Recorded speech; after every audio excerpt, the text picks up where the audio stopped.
Okay, everyone. Well, thank you. Welcome to the Pharmacy NAAMA session. Thank you all for joining us this afternoon. My name is Yaman Kake. I'm a partner at Salus Vitae Group, a healthcare consulting company. Prior to my current role, I was a professor at the Purdue University College of Pharmacy and the Indiana University School of Medicine, and I practice as an inpatient clinical pharmacist. I was asked to moderate this important session highlighting the traditional and non-traditional roles of pharmacists during the pandemic. As has been heavily emphasized over the last couple of days across multiple NAAMA sessions, healthcare professionals have faced unprecedented disruption in the quantity and quality of care. As the COVID-19 pandemic spread across the world, it inevitably exposed the vulnerabilities of our healthcare systems, impacting our frontline workers, basic medical needs, and the global medical and pharmaceutical supply chain. The pandemic has brought to light different roles of frontline healthcare workers, pharmacists being one distinct and important group. Across the globe, pharmacists on the front line continue to fight COVID-19 and its continuously evolving physical, mental, and economic consequences, armed by their knowledge, professionalism, and dedication. Not only do pharmacists continue to care for patients as they did pre-2020, but this year in particular, they have been brought front and center as they referee misleading drug information, manage a dwindling drug supply, and will be directly affected as important administrators of the long-awaited COVID-19 vaccine. In today's webinar, we will look today's panel discussion, we will look into how pharmacists across multiple settings are reacting and adapting. We will also discuss innovations in pharmacy practice and opportunities for collaboration and interdisciplinary care. And while I realize this audience is extremely diverse and not comprised of only pharmacists, it is important to highlight the magnitude of importance of the pharmacy profession within the scope of healthcare in general. Medications are and continue to be one of the most important interventions in modern science. Just try to treat an infection without antibiotics, or treat diabetic ketoacidosis without insulin, or try to intubate a patient without paralytics and sedatives. Truly, effects on pharmacy have a trickle-down effect to almost all areas of medicine, dentistry, and behavioral health. And we have seen what is happening to the world without just one vaccine. So before I introduce our distinguished panelists, I would like to ask that you please write out any questions you may have in the chat box and indicate if you are addressing the panel as a whole or a particular person. And we look forward to addressing as many of them as possible at the end. And with that, I'm honored to welcome Dr. Muhammad Tina, who is a pharmacy manager at Walmart in Florida. And in addition to serving as a panelist today, he's co-moderating this session. Welcome, Muhammad. Welcome. Thank you for having me. Absolutely. Dr. Rula Kake, next CEO of Salus Vitae Group and a faculty member at the Northwestern University's Feinberg School of Medicine. Welcome, Rula. Thank you for having me. And finally, last but not least, Dr. Manal Fakhouri is a consultant clinical pharmacist and founder of All in Women International. Welcome, Manal. Thank you so much. Thank you so much for all of your attendance and contribution. And with that, I'd like to kind of start off our discussion. So at the beginning of this pandemic, many medical offices were closed, but traditional community pharmacies remained open. And there are several millions of Americans out of work due to the pandemic currently. Several of these Americans were covered by employer-provided healthcare plans, which they may no longer have at the moment. And so this means that many of the patients are unsure of how they're going to even be able to continue their care. And so for many of these patients, the pharmacist is the only accessible or maybe the most accessible member of the healthcare team. So first question, I guess, to Muhammad, can you share your experience as a traditional pharmacist in the early part of this pandemic, and if and how that experience has evolved as the months progressed? Absolutely. Thank you so much. That's a very important question. And from the beginning of the pandemic, things were, business as usual. People, I felt like the perception was always, count by fives and this, kind of more of the old school kind of way of thinking of a pharmacist. But now that COVID hit, and the doctor's offices were closed, patients were afraid to go to hospitals. The tables have turned, things changed. So just kind of like what you said, how pharmacists are the most accessible healthcare provider. You can go to any pharmacy in the country and immediately ask a question, and the pharmacist will at least, lead you to an answer. So once the pandemic hit, things changed like quickly. So the first thing, like I don't want to get too much into it, was cleanliness. That was one of the things that I kind of wanted to touch upon. Was I didn't realize how dirty we were, like as society as a whole. Like we really stepped up in cleanliness, and PPE. I know we talked about that in other sessions already. Plexiglass being installed, are the whole workflow of the retail pharmacy landscape had changed to, and we were one of the first ones, even before grocery stores, before some of these places, because people need their medicine. And we just finished off a mental health panel, and actually very interesting stuff there that I felt like I've seen an increase in sleep medications. I've seen a rise in anti-anxiety medications. I've seen a lot of that, and it really correlates directly with pharmacy. And one of the biggest things that pharmacists in my field of pharmacy, I felt like I really had to step up, was with my corresponding responsibility as a pharmacist. I really felt like now more than ever, I had to make sure that prescribers were prescribing within their scope of practice. There was a lot of misinformation, such as, with the hydroxychloroquine and the dexamethasone and the zithromycin. There may be some studies with some benefits, but do we know for sure? So one of my roles was to battle misinformation, was to help treat patients with minor ailments, OTC therapies, things like that, and make some professional judgment decisions, very critical ones, especially when I can't get in touch with their physician. In some states are stricter than others. I'm from Florida, the Sunshine State, so it's somewhat conservative, but a lot has changed, and it's amazing to hear from all the physicians from their side of things, and for all the audience out there to hear from the pharmacist perspective. This may be one of the first times you're hearing it from our side, and I'm really glad to be here. I'm honored to be here. Thank you so much for having me, and I look forward to the rest of the questions. Great, thank you so much for your insight. I appreciate that. And with that, medications and vaccines have been constantly in the news since the beginning of the year. At different points in time, many hospitals were unable to obtain even essential medications. And a major reason for this is a supply chain issue. So question for Rula, with your expertise in the pharmaceutical supply chain, can you please elaborate on your experiences in the drug shortages space, some of the reasons that drug shortages exist, and discuss how the health industry supply chain crisis has been magnified during the COVID-19 pandemic? Of course. So definitely, I think it's very important. It's really vital to evaluate the systems that we're a part of, and then the workforce that's really driving and providing the services. So when we understand our systems, we can really co-design better processes that meet our current and future needs. I think this panel really will offer a unique insight into the individual pharmacist contributions, like Mohammed has already alluded to a little bit, within these systems. Now, I cannot stress this enough. We are a panel of pharmacists, but you really need to have pharmacists as part of the conversation. Pharmacists must be in any conversations where medications are discussed. Now, if we just take a step back and just talk about the pharmaceutical supply chain, it's truly been become a conversation, I think, among everybody. We've seen it in our homes, we've talked about it with our coworkers, among friends, regardless if you're in healthcare or not. So this is definitely an area that everyone wants to get more well-versed in. Now, the supply chain in general encompasses very diverse stakeholders. So you have manufacturers, distributors, suppliers, health systems, healthcare providers, and ultimately patients. So truly everyone is part of the pharmaceutical supply chain.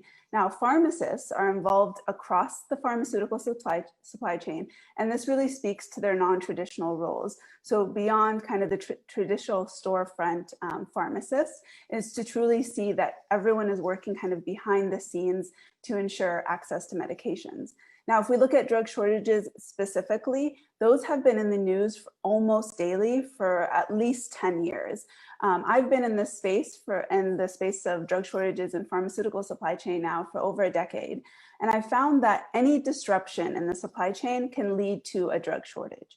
Now, in the US, this is a critical issue as well. We had what we called the peak of the drug shortage crisis, with new drug shortages occurring at an alarming frequency back in 2009 to 2010.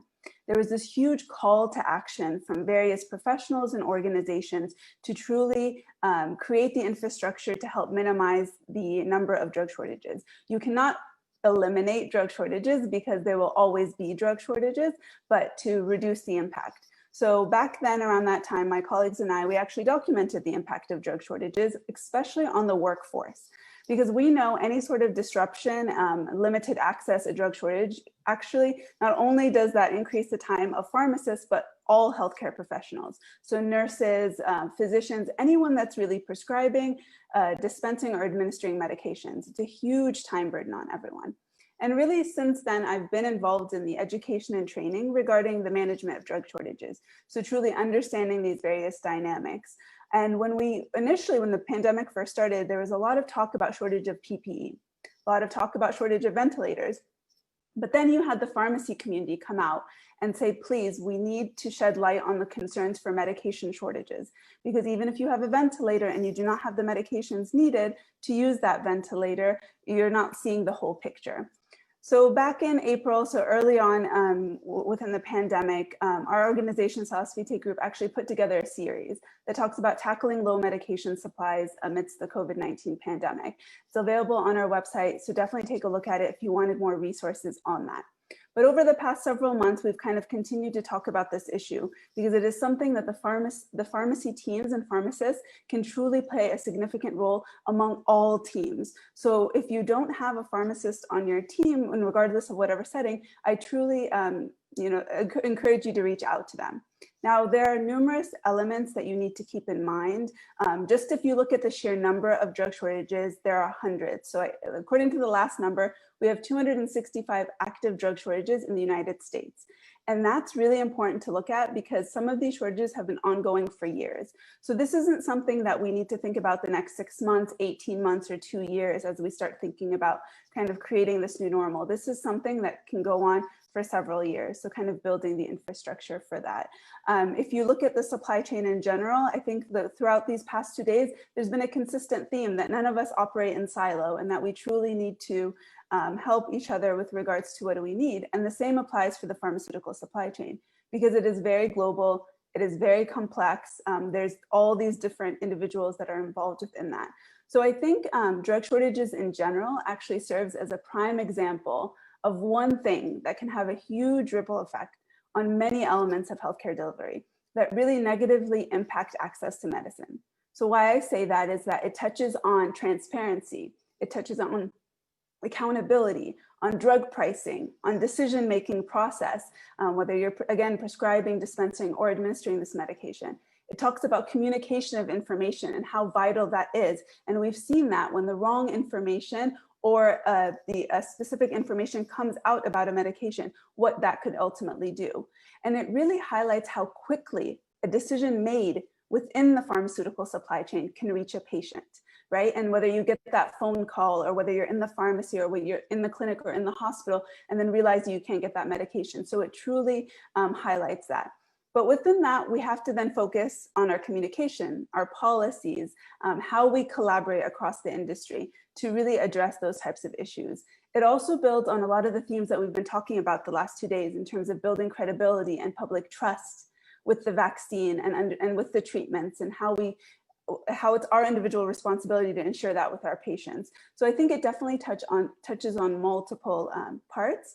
And then if you look at just drug shortages in general, the reasons before the pandemic, if we now move towards the pandemic, for drug shortages, a majority of the reasons were actually manufacturing or quality issues related to those medications. Now, when COVID came, the concerns for drug shortages during COVID was due to the spike in demand. We actually you saw that with the concerns for antidepressants and other medications, where any medication, not just COVID related, when there's that spike in demand, you could see a drug shortage. Now, in the particular case of COVID, the shortages and potential shortages that resulted early on and that that we were concerned about were medications used during intensive and emergency care. So those medications were particularly vulnerable. And then the teams, specifically the pharmacy teams, recognized that very early on and set up those infrastructures to try to reduce the burden of that. So on a basic level, you need those medications like sedatives and paralytics for the ventilators. So I think that just kind of speaks to how pharmacy teams operate and how pharmacy teams over the course of a decade have really built their own teams out to create and evaluate their processes, create contingency plans, and really kind of take a holistic approach with their healthcare teams. Thank you so much. That's very insightful. I appreciate that. Now, the next question is for Manal. So you work as a consultant pharmacist in what many would consider to be an interesting non-traditional role. Can you elaborate more on your experiences today and how non-traditional pharmacy has been impacted by the pandemic? Sure. Thank you, Yemen, for inviting me. I'm delighted to be here. And I've said that I've waited 42 years to come to this conference. And the other thing I wanted to share, a little bit of trivia, is does anyone know where the doctor of pharmacy degree or the PharmD degree gets started? Probably not. You do, Muhammad. University of Southern California, USC started. So they were a pioneer, and that's my alma mater. So I had to let you know that's where my bachelor's and my pharmacy degree came from. And the thing that I guess for me as a communications individual is to always make sure when we use a term that people understand. So you, for example, said to me non-traditional.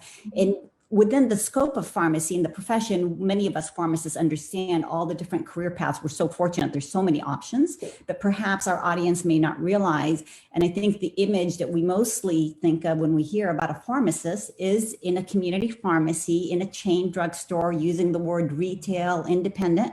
And of course, even within hospitals, we have the staff pharmacists and we have the clinical pharmacists. So you would not ascribe the term clinical without your PharmD degree. And also just to clarify further that we actually get CE and have two different licenses that we have to apply for. So for example, every other year I'm applying to get my continuing education for my consultant pharmacy license. Now, as far as the different roles that we pharmacists play, whether it's ambulatory care, there's specialties just like in medicine. You have the general family practitioner, but then you have the specialist. Pharmacists also specialize, whether it's pediatrics, oncology, even drug information is a specialty, critical care is a specialty. So there's many, many roles. I have been fortunate to play a role in many of them, including for the pharmaceutical industry. At one point, I actually had a chance to go in and intern within a company. So I love that I've had an opportunity to work in these many different roles. And truly, I say that I have a nice type A personality. And I have 5 children. So with each child, I gave up a role because I was always curious to learn more about our profession. So I would do the relief pharmacy work, even though I was a clinical pharmacist at the hospital.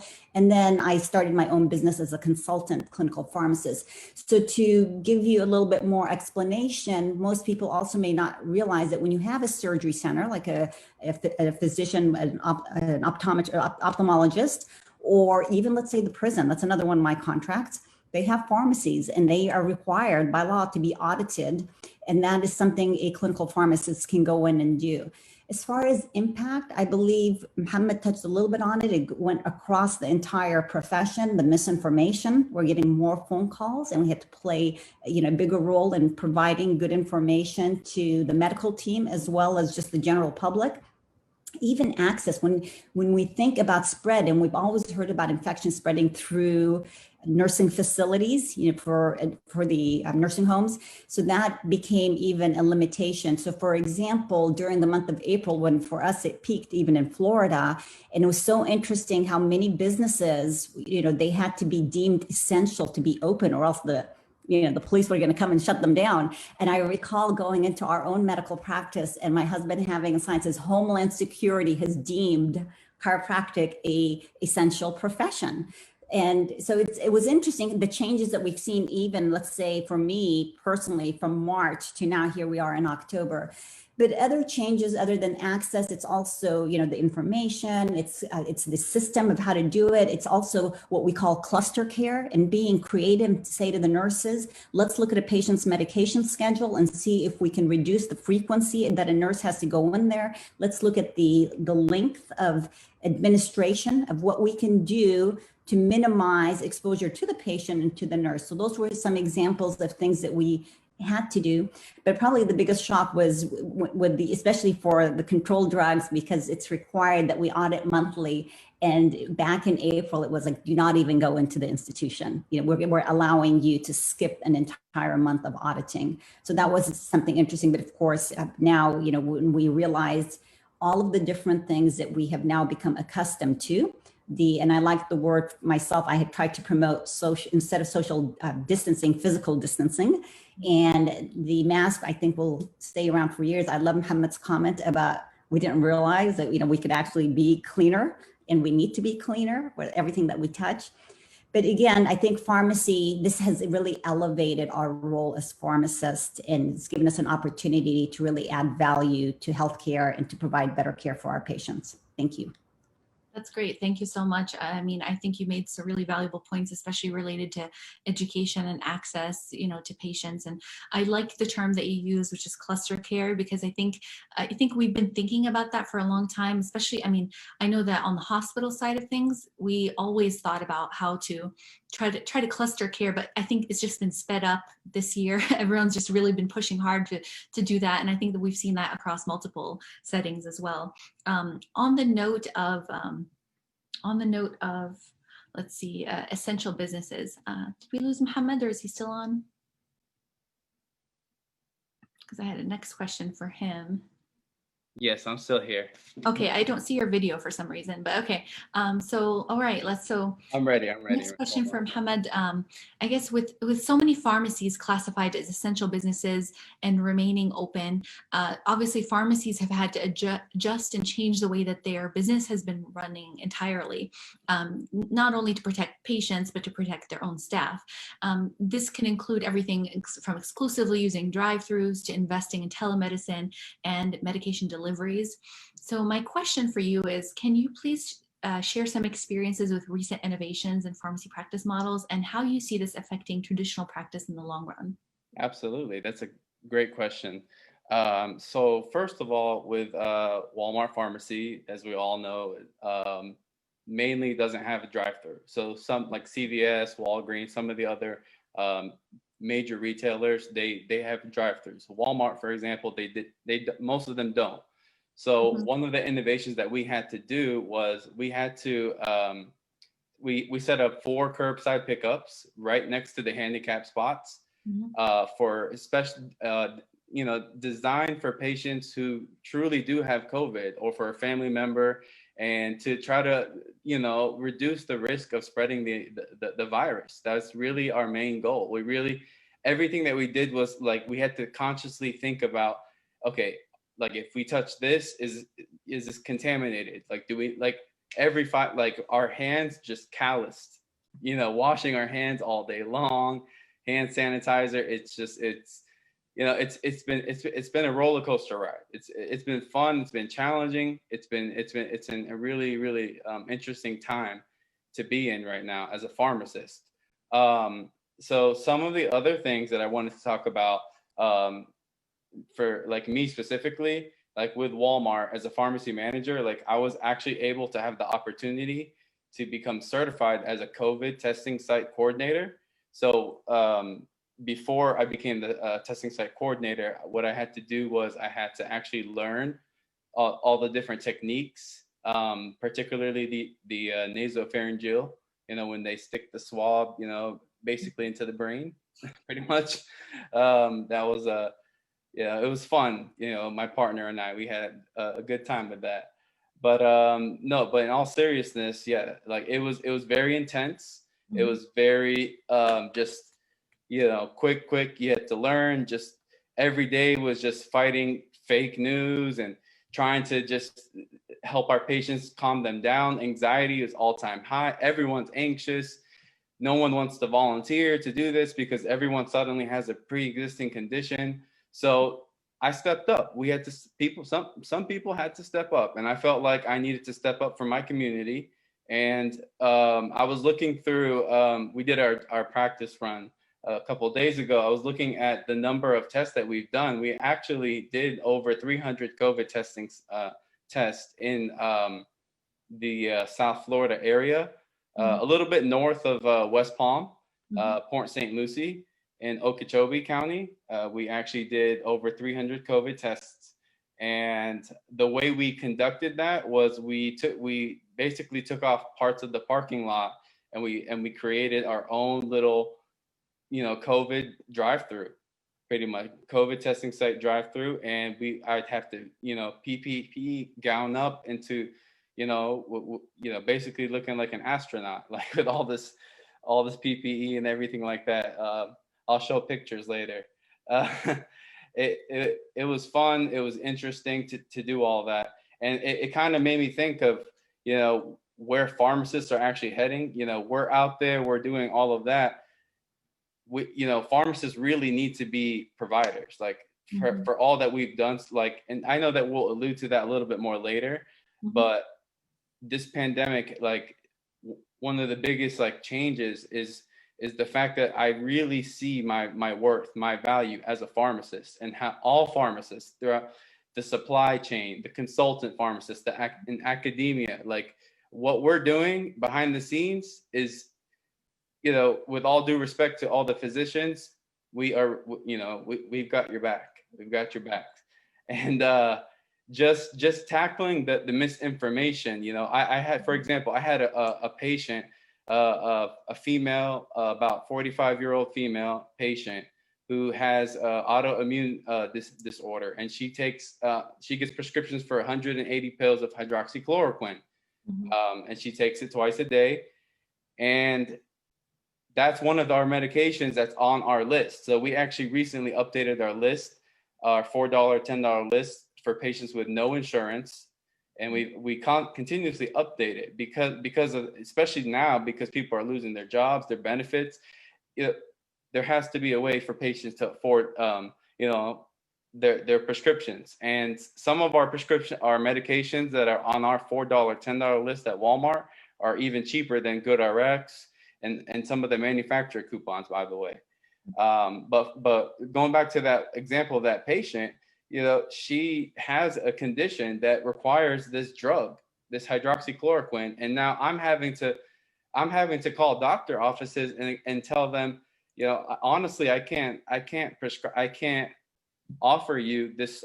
They're calling in prescriptions for their family members, each uncle, each parent, each person. How do we even know? How do we even know for sure? And I'm getting phone calls from podiatrists, from dentists, from all these different healthcare. It's like, is that even in your scope? Is that, so that's something that just, it really, it's been up and down, but, I love the challenge. Pharmacists we're very, very highly educated, but I feel like prior to the pandemic, underutilized.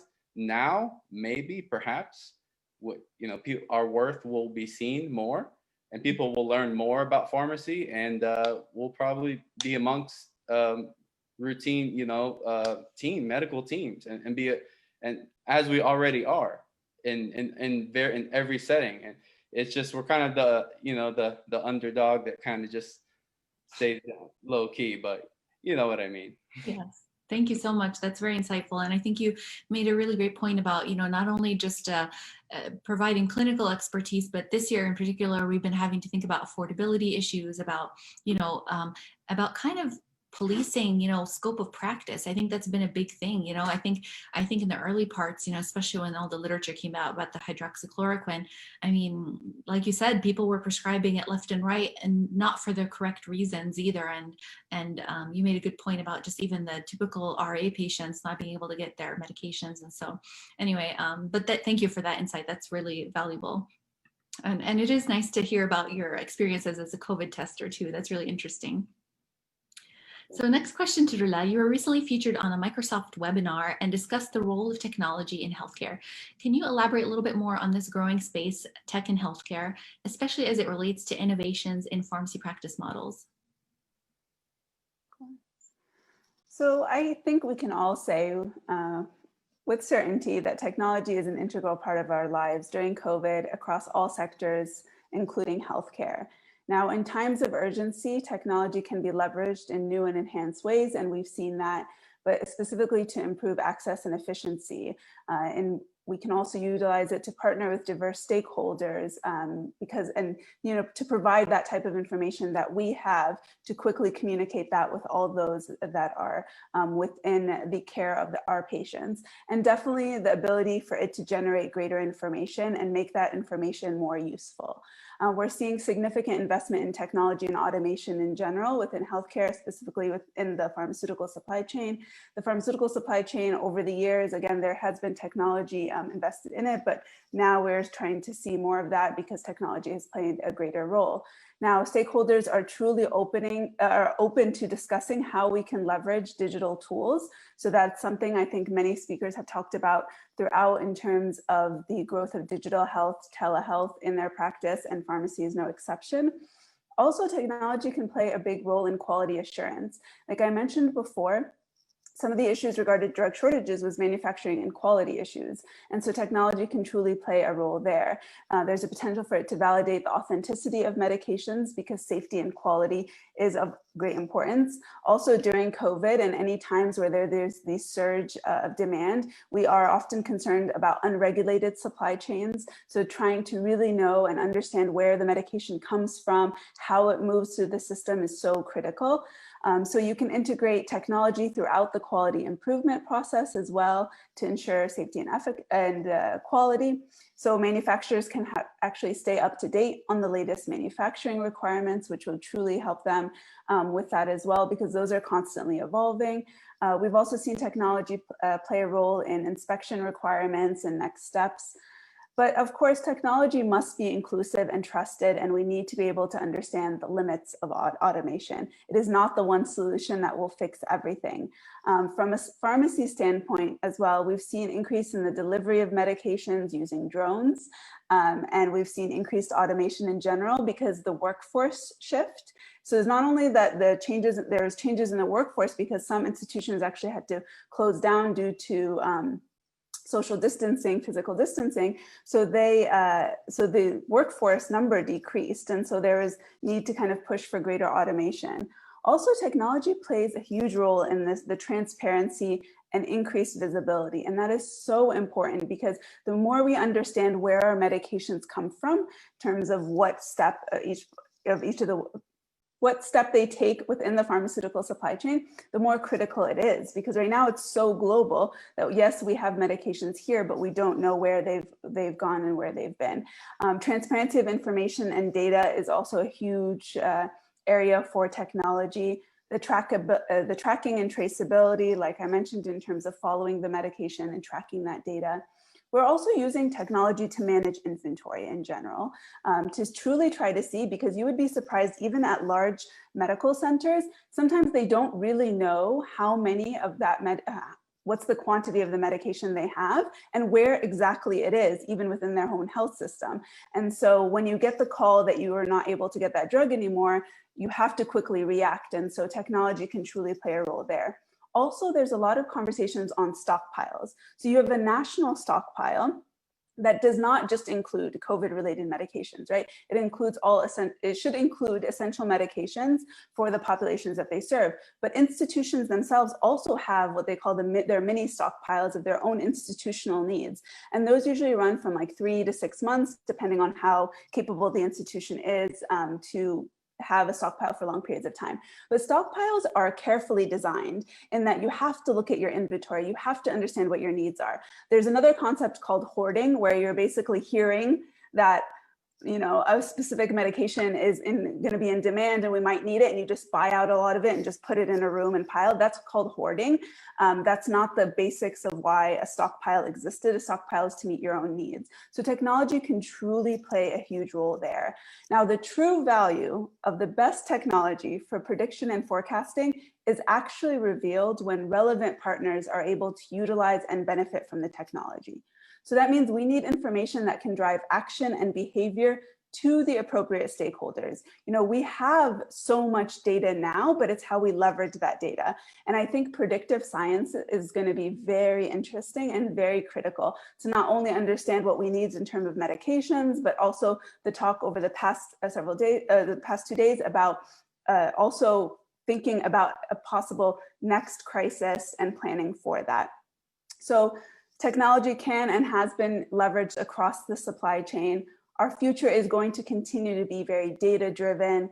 Technology will augment our advances in our professional skills. So we've talked a lot about what is needed of us individually as a workforce as we build our capabilities, and technology will be there to assist. So the trade, how we trade in the global pharmaceutical supply chain will change. And so documenting that and understanding manufacturing process is going to be also very critical. And I think it'll allow us an opportunity to understand what we're doing individually and then talking about what we're doing as a whole in order to ensure equitable access. Thank you. That's great. I just, excuse me. Yes, please, I kind of just wanted to like make a comment, in my practice, and this kind of goes back to what Roda was talking about. For a lot of drug shorts, so recently, a lot of the losartan combinations with hydrochlorothiazide, lisinopril, hydrochlorothiazide, metformin, ER, amongst many others, so many drug shortages. I mean, you know, doctors' offices are closed. A lot of them were closed in the beginning of the pandemic. And even when they're open, you know, legally, we have to call the doctor and say, hey, can we, you know, separate losartan, hydrochlorothiazide? And then most of the time they kind of get annoyed somewhat. They're like, oh, just change it. Yeah, go ahead. Yeah. So a lot of these things, I truly believe that pharmacists really need to take on more of a provider role because we have the knowledge, we have the skills, and a lot of these supply chain issues can be easily mitigated. We might have a stockpile of hydrochlorothiazide and losartan. Hey, you know, the patient will just have to take that for a month or two until we get the combination back. So I really like that point. Yeah, absolutely. I agree with you, Hamad. And to touch base, Rila, on your, discussion about technology, I think it's really exciting. You know, it makes us really excited for the future in healthcare, you know, seeing all these things and they're evolving so fast. You know, it is really, hopefully this will lead to better patient care at the end, all the things you talked about, especially as it relates to data science and predictive science. I think that'll be really valuable. Absolutely. So my next question for Manal, you have a diverse background in various settings, along with interest in social equity. So what are your thoughts on how we should make sure to incorporate principles of social equity while planning new practice models in the future? Okay. I'm glad we're talking about social equity, and it is something that I really care about. And I think even when I think of myself and identify myself, you know, I do play different roles and have many things that I'm interested in, but I want to start by saying, I want you to remember 3 words when you hear social equity. And those words are fairness, justice, and rights. Fairness, justice, and rights. And my personality is always to go from problem to solution. So I believe that social equity is really still misunderstood by many, or it's not even understood by many. And what we're talking about here is we're talking about public services that need to be available for everyone in terms of access, processes, qualities, and outcomes. And social equity itself is not a new idea. What's new is how we look at it. And I think finally what we're seeing is that this lens of diversity and inclusion has entered into our conversations. And really it has to do with public service perspective. I also believe that it's time that we start embracing the value of just not, being fair to some people, but being fair to all. And we need to start looking for remedies. We need to look for restorative type processes. We also need to understand that this is an opportunity to make real impact for real people when we talk about social equity. And the distribution of public services must be fair. And that's really what we're bringing to the table is and this goes back to even to our Constitution, honestly, like if you look at this in equity. And then this also takes me to say, people sometimes even confuse, and it's difficult to understand the difference between equality and equity. So quick example, we have, a loaf of bread, there's 6 of us, or let's say there's 4 of us, so we slice it into 4. But let's say Muhammad is completely full. He's not even hungry. He doesn't even want to eat a bite.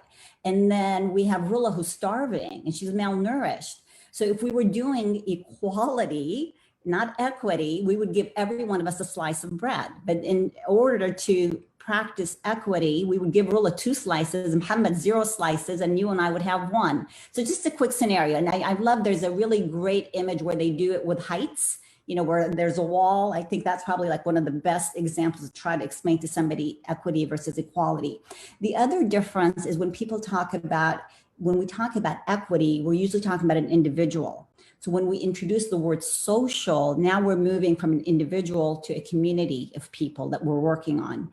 So again, what is it that we need to look at? We need to look at historic inequities. We understand that if we even look at the processes, and this really always comes under public administration. So in a community, who does public administrations? It's your city council, it's your county commission, and it's starting to say, is transportation, how do we address that? Homelessness, pharmaceutical costs, can patients get to their doctor's appointments? So as we're creating policy, and we pharmacists have an opportunity to get involved in policy creation, we need to have that lens. And it's not something that you address and you forget about. Unfortunately, it's something that you really have to have that mindset and saying, are we being fair, not just to the favored few, but to everyone? And the idea is to take that disadvantaged and advantaged, gap that currently exists and minimize that. So really what I see happening is you have to introduce it in pharmacy schools. We have to have more conversations publicly. People need to understand the definition. And because equality is way, completely different than equity. And I think for so long, even if we look at topics like when you hear about voter suppression, when you hear about just the policing, how it's unfair, and there's conditioning. Like if I am driving and I see a Black person and I have to put that, shame on me. That means I need to uncondition myself. And that's really where we've been. And so again, it's a really important topic in healthcare and just in general altogether. So I would say for pharmacists, you have to have that compassion to understand that your goal when you're producing policy and services and access and quality is that you're looking not just for a few people, but you're balancing it so that it's fair for everyone. Thank you. Yeah, thank you. That's great. And I'm glad that this is something we think about, especially as we plan for new pharmacy practice models in the future, and even just the legislation as it relates to scope of practice and things like that right now. So for our last question, I'd like to ask our panelists, each of you, the same question. What is your definition and vision for interdisciplinary care?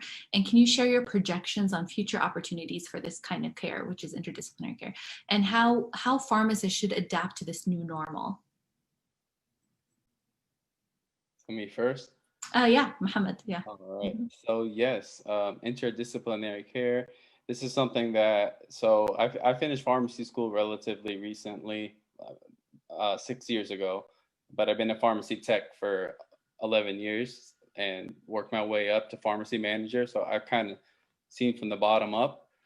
And I kind of, throughout my hospital rotations and different experiences in the pharmacy world, I've just seen how much better patient outcomes were when there was an interdisciplinary team. When you had pharmacists, you had nurses, you had respiratory therapists, you had the physicians, you had the MDs, DOs, you had all the different physical therapists, psychiatrists, psychologists, social workers, everyone working together on an interdisciplinary team is what really, like, there's studies out there. I don't want to quote any specific thing, but there are studies out there that show that patient outcomes are improved. There's positive outcomes when interdisciplinary teams are there for the patients. My vision for for pharmacists for the future would definitely never to take the role of a physician. So, I apologize if that was misinterpreted in any type of way. I don't want to step on anyone's toes. I did not go to medical school. I'm not a physician. But I do see room for expanding our scope of what we can do, our scope of practice of what a pharmacist can do, because we see that there is a demand, there's a need. What's going to happen if, so in my state of Florida, where we are, number one at just almost every crazy thing.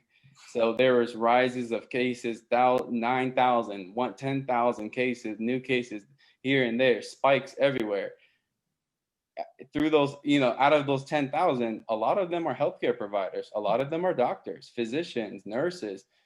Who's going to replace those people? And I think pharmacists are just kind of like an untapped source. We're just we're kind of just in the background, ready for combat. We're ready to take on more of a leadership role, more of a, and not to take the place of a physician, because we're not physicians, but we can be providers. There are mid-level providers, nurse practitioners, there's physician assistants. We're already doing, most of my patients, when I ask them, have you gotten your flu shot?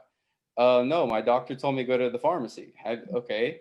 They're diabetic. They're over the age of 65. They've never gotten their Prevnar 13. They haven't gotten their Shingrix vaccine. They have no idea. I'm sure plenty of doctors' offices are still doing it, but most patients, they're coming to the pharmacy saying, hey, the doctor told me to come here. So in that regard, I feel like, we really play a very important role. And if we can at least immunize a lot of our at-risk, high-risk patients now, perhaps that can prevent some hospitalizations or worse, outcomes. Because if a patient is going into the hospital for pneumonia, COVID's right there, and we want to prevent that from happening. So I truly, hope and pray that the legalities, the politics, and everything gets worked out, and that interdisciplinary teams across the world can actually see the true value of pharmacists and allow us to transition smoothly.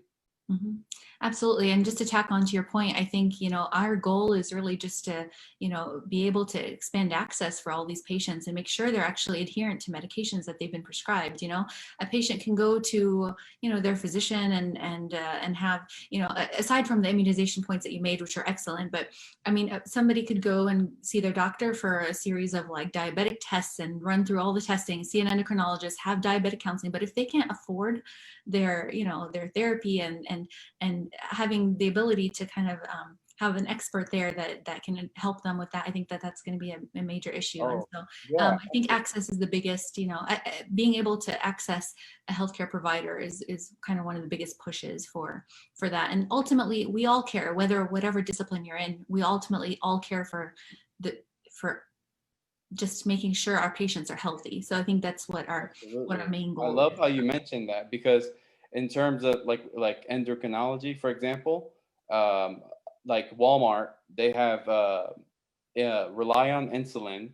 They sell so you can get 70/30, you can get R, you can get N for less than $25 a vial.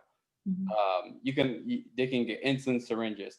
Half the time when a patient gets prescribed Lantus Solar Star and they come to my consultation window, they're like, what do I do? Like, okay, well, first of all, what did your doctor tell you? Nothing. It's pharmacists need to join the conversation, need to be part of the table, because we have a lot to offer. We are medication experts. We are pretty much the last line of defense. I can't tell you how many times I've saved pediatric patients from potential adverse effects from, sometimes a doctor might miss a decimal point and, miscalculate a dosage on something. Who knows? So. Yeah, that's great. Thank you so much. Rula, what are your thoughts on interdisciplinary care and vision for the future? Sure. So I take actually a global perspective of our profession, from individual institution, of course, then globally. And I truly believe, and I think building on the conversation that we have, interdisciplinary gets at looking at who is necessarily an expert or really good and offers a unique perspective, and having them come join the table. And I think adapting to our new normal I think shift that to say how we can co-create it together and understanding where our true value is, and building on what Mohammed and Yemen have been saying in terms of, and even Manal, in terms of where we position ourselves to be part of these teams to offer the best care for our communities and our patients and to improve access. Now, we at Salus Vitae Group actually decided very early on that although the leadership team is composed of healthcare professionals, that our conversations and our initiatives need to include diverse stakeholders. So that's a collection of experts, leaders, citizens, and communities, all willing to tackle the issues and create sustainable solutions. Because we as a society have actually come to realize that the transfer of knowledge and information across disciplines is far more powerful than any one discipline can achieve alone. And I think I strongly believe, like many others here, that our solutions are not also just going to come from healthcare alone. We have to have experts and innovators in the world of technology, business, engineering, communication, and many more to work side by side. Because access to medicine isn't just a one discipline problem. And we're required now more than ever to create new ways, creative ways to work together. Because the current COVID-19 crisis has only amplified our need to create this collective plan forward. And I think it's fascinating to continue to see how we can find better ways to work together to ensure that. Thank you. Yeah, I'm going to go ahead. I know we're running out of time. I'll just add that the average American visits a pharmacy 20 times a year. And I believe pharmacists need to not only see themselves, but the whole profession and society needs to see them as a partner. And definitely, as we've all stated, that we are experts in medication. One of the things that I love is when I started pharmacy school so much longer than most of you, and our professor said to us, the difference is when a diagnosis is made, it needs to be made once. Where you need to focus on and where your value is as pharmacist is the therapy, because that's you keep changing and continuing to modify. And what maybe some of you may not be aware, depending on your scope of work, but there's lots of hospitals that will say pharmacy to monitor, gentamicin, vancomycin, pharmacy to monitor, and Coumadin, same sort of thing. So it's nice to see that the value that pharmacists bring to the table is already recognized. But we now have gone from being connected to interconnected to hyperconnected to fused, and we see what is happening globally. And of course, and in some cases, many countries, our profession actually is ahead in third world countries where the pharmacist is actually prescribing, and that's where you go. You don't go to the physician until possibly you need surgery or something else very serious. But a lot of times for a minor ailment, you can just go to the pharmacy and get your medication. So I believe the value is there, and we have to basically use our profession and our voices to continue to show that we're providing a service, and many physicians honor that and they like that. And I always use the metaphor of building a house. The contractor, he's not the roofer, he's not the subcontractor, he's not the plumber, and that's where the physician is. He wants a team to help him, and in the end, who benefits? It's the patient. We all benefit. So thank you. That's a great point. Thank you. Him or her. And that, yeah, please do that. Oh, did you? No, I was just going to say, help him or her. Yes, him or her. Thank you. and that kind of speaks to Dr. Ali's point I see in the chat here, just about how there are several, collaborations between physicians and pharmacists in different states. And unfortunately, it's kind of state by state. There are so many differences in scope of practice. I think in California and the West Coast, they have a much more significant scope, and in addition to some of the collaborations. But it is interesting to see how this all changes. In Ohio, they are testing provider status as well for pharmacists. So it isn't, in collaboration. I think speaking to Manal's point, it's just the team dynamic that is so important there.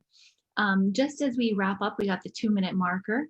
I guess I would like to ask our panelists if they have any further comments or closing statements that they want to add.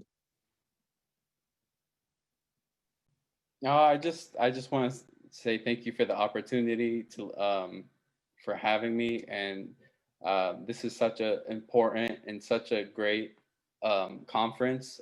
This is my very first year actually attending this and being a part of this and helping you moderate, co-moderate, and be a panelist. It's great. It's something that's very important, and that, God willing, in the future we'll continue to keep this going. Sounds good. Thank you so much. Rula or Manal, anyone have? something I else? just echo what Mohammed said, and I'd say thank you also for having me. And I love how organized the organization is. And hopefully we added value to the listeners. And I look forward to just continuing to follow NAAMA and the great work that they're doing. So thank you very much. Thank you. And So, and I just wanted to add this, I think conversation has been really great, but I think keeping in mind as we move forward, the themes that have kind of been consistent across the conference in terms of, breaking the silos that we have within our own individual profession within healthcare to truly help each other and not to just adapt, but to co-create. And then for this equitable access kind of across, whether it be to medications, to services, as we all try to, manage everything that's going on right now. So we are truly highly dependent on each other, and we just need to create the systems to ensure all of our successes. thank you all so much. I appreciate the panelists, and thank you to the audience too. Please feel free to reach out if you have any specific questions or want to chat with any of us in more detail. Until next time, be safe and well, and look forward to the next session. Thanks.